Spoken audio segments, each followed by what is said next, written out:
What is going on, everybody? Bobby Fi here. I don't know. Sheets popped in for a second, but then he disappeared. So I don't know what's happening with that. We'll see if he comes back. But in the meantime, I will talk through this NBA slate. We got a lot of games, only a 1 hour window. You can see my times are a little different than normal because I'm in Texas. And I got my little belt to prove it. My girlfriend actually got this for me. I thought it was kind of funny. I don't know. Hey, what's going on? What's up, man? I was just showing off my little thing Raquel got me. What do we get? My little belt buckle, my little. It's so funny. I have it totally reversed. What? I have it YBOBB. Oh, it's coming across you like that. Yeah. Yeah. How do I do it? It's so funny. I can't even do it. All right, man. Well, yeah. So I was gonna do a quick thing and go through. You know, we did our early recording. Not a whole lot is. I mean, a lot's going to change, but I don't. Yeah. I mean, LaMelo. Well, I guess that's the big one, but that wasn't really surprising to me. And we just had the situation come up, so I guess I sort of slid past that one. Well, who do we play? Well, so the thing, it's going to be, I think that Trey Mann is going to look good. Let me just grab my sheets here. I'm trying to juggle it on this computer, and it's not the most beautiful. I think they're still updating the projection, so I'm going to get a look in a minute here. Let's see. It's just refreshing. Man, whenever I have more than 3 of these open, it gets me in trouble. But I've got notes on all of them, so I don't want to change it. You know what I mean? Yeah, my whole system is really slow on Chrome, so I'm having trouble building anything right now. Yeah, I mean, but it looks as though still Giddey, I guess. Edwards. Oh, Miles Bridges, that would be the one. Yeah, Bridges, Mann, KJ Simpson, Knipple, all the same guys we just played the other night when this happened. Oh, I didn't see the other night. Okay. Yeah, so I that's what I would do. I've got some real concerns about LaMelo's career. There's a lot of bad stuff being said about him, and it's very strange to me that his brother, Alonzo, when he's healthy, is like he does everything the right way, couldn't care less about stats or showboat it. He just plays great basketball, does everything, team-wise, everything. And then you've got LaMelo, who's just a little bit younger, and he's completely the opposite. And puts up every highlight you'll ever want to see, but doesn't have any. I don't know. That's just my own personal thing. I don't even follow. He has a reputation for having a bad attitude. LaMelo. No, GMs just say that they don't see how you can win with him. He's playing in a different way, and it doesn't seem like there's anything. No winning has ever come from it. And maybe I mean, look, they haven't had much around him. But how about you give him a player? I mean, like the guys. Well, they've got some guys when they're healthy. Like Brandon Miller and Miles Bridges are good players. Con Knipple is a good player. That guy's going to be really good. I mean, he's young, and they're all young, but I don't know. I just feel like there is something to it a little bit. To me, I worry about his career. Anyway.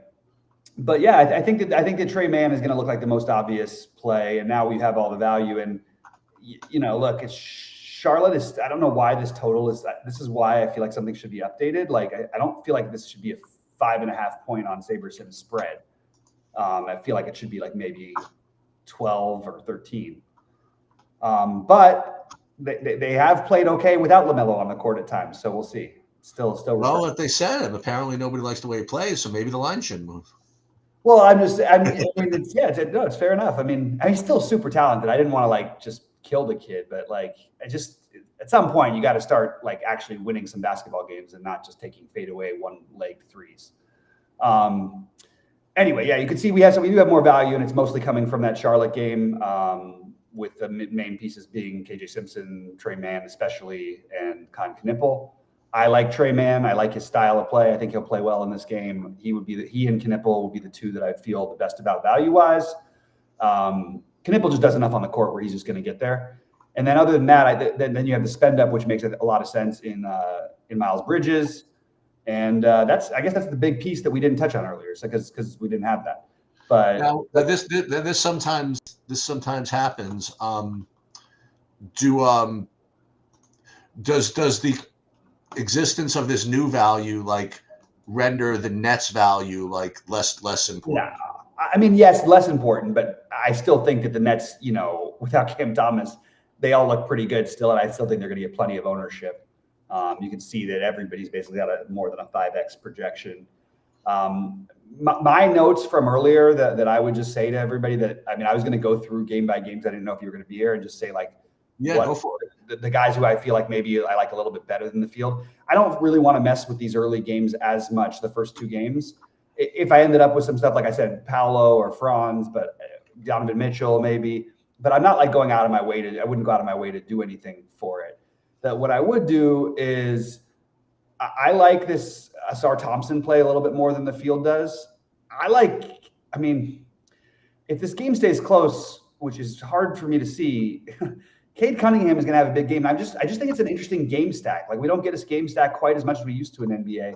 This Brooklyn-Detroit feels like a pretty good game stack to me. And you can get a nice little combo stack with the Charlotte-Miami. That would be sort of what I'd be focusing on tonight if I were playing.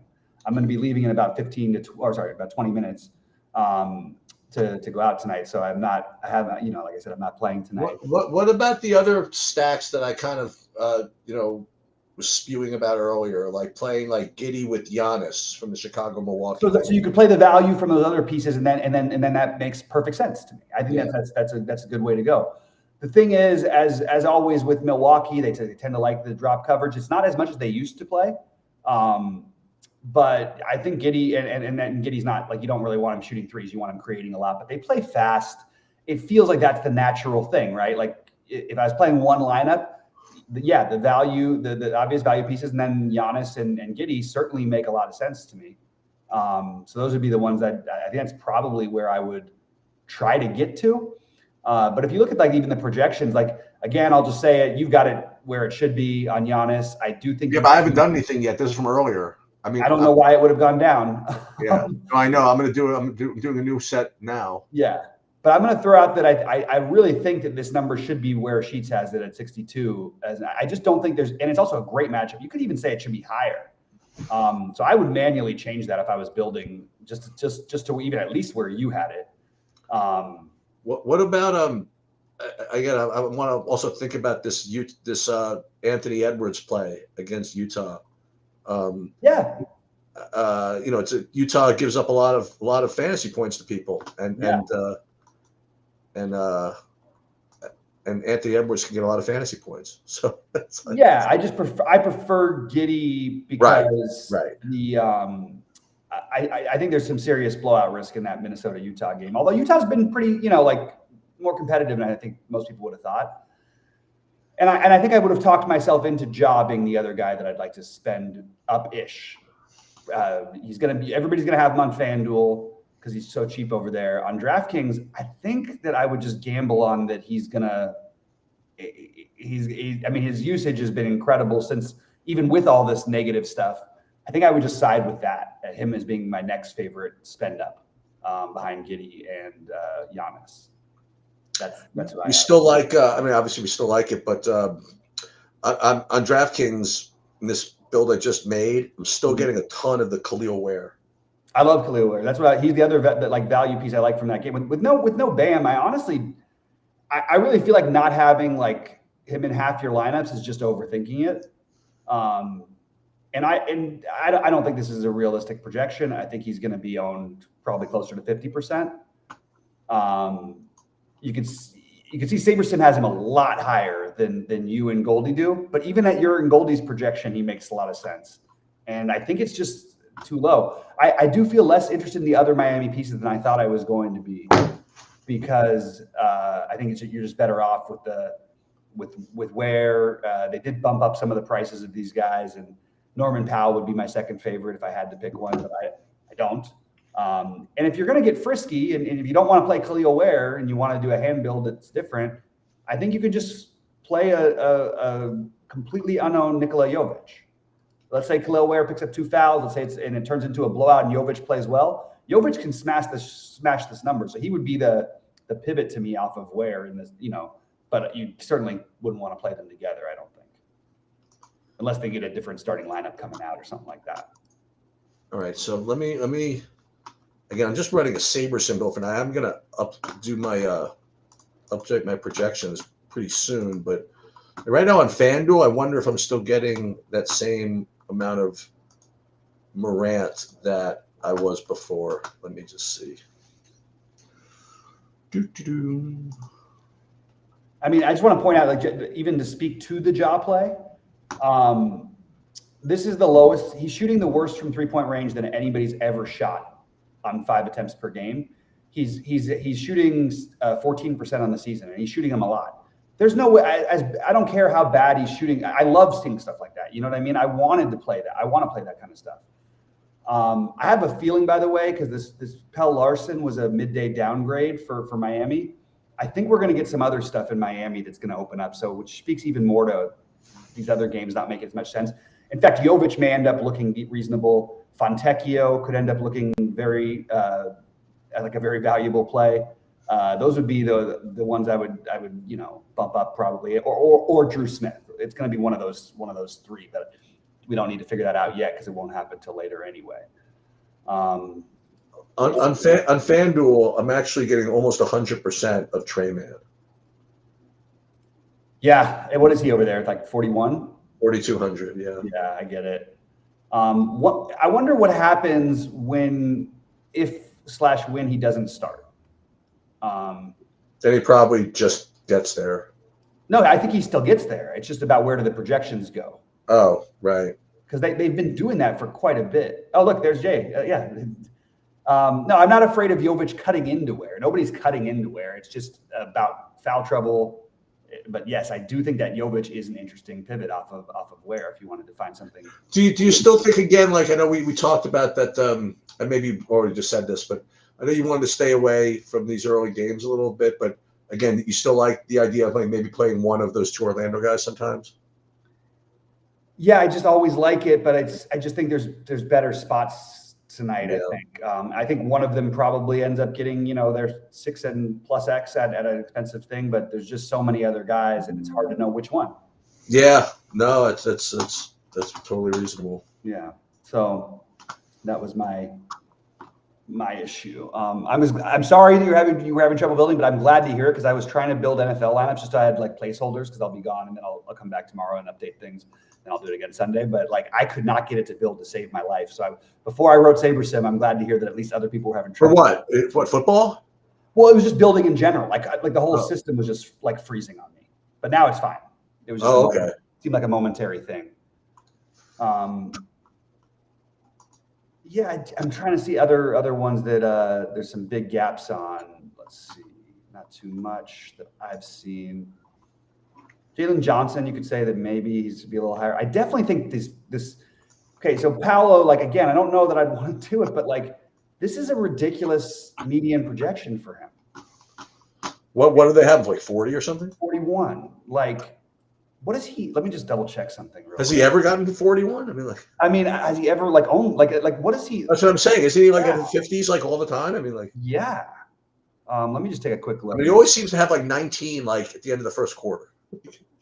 No, I know. And at halftime, it's like 40 or something. And then he ends up getting 10 more, and I end up a little frustrated. Right. But still, he's still getting there. Let me just see real quick. Okay. Paolo. Yeah, he's averaging 46. I do like the way they run it with, like, they always have one of those two on there. He's averaging 46 because he had the second game of the year, he had the worst game he'll ever have. He had 18 fantasy points. Other than that, he's been above 44 in every game. So I think it's a ridiculous projection. I think it should be much higher, at least a few points higher. I think you could manually do that. That's something that I think is worthwhile if the projections don't update automatically, because it's hard to argue with the value projections sometimes, but it's very easy with some of these top guys. Like, I mean, we had it last year, like even Luka this year. Okay, what is Luka's averaging, like 70 something? And his projection was always 55. Yeah, it's like, get out of here. Like, what are we talking about? Jokic is averaging 70 something. Same thing with him, 58. Yeah, he's 61. Like that would be his like. Yeah, it's like it's just not very likely. I mean, I guess if you factor in all the possibilities that make up a median, it still doesn't make sense to me, actually. Giannis is after that horrible blowout loss where he had 38 the other night. He's still averaging 62, and this is like the best matchup. Yeah, I don't know. Maybe we'll do. How about this? What about a ding report? So a ding and a bump report. Like what? Like which guys are you manually upgrading and downgrading the projections? Well, I'm not doing anything because I would definitely do Giannis. I'm not Giannis. playing, but Giannis would be number one for me. It should Okay. be at least to where you are. Okay. I mean, where you're last. Where I'm going to be probably. Yeah. I think I don't even think you need to do it with Ja because it's starting to SaberSim is starting to raise it. It was 40 earlier, now it's up to 44.75. So they're sort of on board. I don't know if that was even just wondering if he's going to play. And then Giddey is averaging 53, good pace matchup, and he's been averaging like 60 something. I think maybe you could argue for Giddey, but definitely Paolo. This is too low. I don't know that it's going to make a difference, but I do think that it's just way too low of a projection. And I think that I like the Jalen Duren play tonight. I think his projection might be a little ambitious to just assume that 41 is the median. It's okay. I'm still not completely sold. I think you could see an Isaiah Stewart game. I think Duren, he also gets in the foul trouble. There's blowout risk. There's all kinds of things to think about there. Michael Porter Jr. is one I would probably consider raising. Oh, yeah. I forgot about him. Yeah. Alex Sars, I don't know about raising his median, but I always want to try to get like at least with the field, because this guy will just go out there and put up 60 in the weirdest spots. And then he'll have his just complete dud games. Those are the main ones for me on the spend ups. But I just think I think that your core guys here are Giannis and Giddey for the spend ups. And I don't mind your Edwards. If your core guys are Giannis and Giddey, I think we figure out a way to play them together. I think so too. It makes a lot of sense. And I was looking for other things from the Bulls. I don't know if we got to Sunmu news yet. I don't think we did. Because if the Sunmu is out, all of those guys are going to look even better, especially Giddey. Right. And does Sunmu even take anything away from Giddey? Yeah. He plays like 30 minutes. Right. The Sunmu is like, this sounds really crazy, and people are going to laugh at me for this because of the year Josh Giddey's had. I genuinely think last year that I don't think that people – I think that throughout the NBA, they would think Sunmu is a more valuable player to have than Giddey, because he can do everything, and he defends, and he does all this stuff. Whereas Giddey is like I need the ball, and I'll run the show. You know what I mean? Yeah.